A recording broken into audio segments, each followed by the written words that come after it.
ஆண்டுகளுக்கு முன்பாக நீ பிறந்த பொழுது கொண்டு வந்த அதே சமாதான மகிழ்ச்சி அளந்து பிறந்ததிலே தங்கனி கிருபை புரிந்தலும் இந்த புதிய ஆண்டிலே இவர்களுடைய குடும்பத்தை நீங்கள் ஆசிரியர்களும் ஆண்டவர் உனக்கு காசு வழங்கி உன்னை காப்பாறாங்க. ஆண்டவர் தம் திருமூர்த்தி மேல் விழுச்சது உங்களை அறிவிப்படுகிறார்கள்.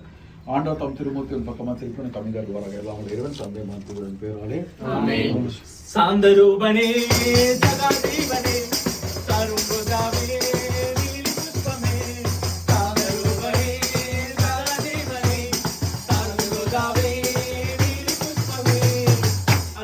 தேவனே அற்புத ராஜனே பணித்தேன் என்னையே நான் சொந்தமா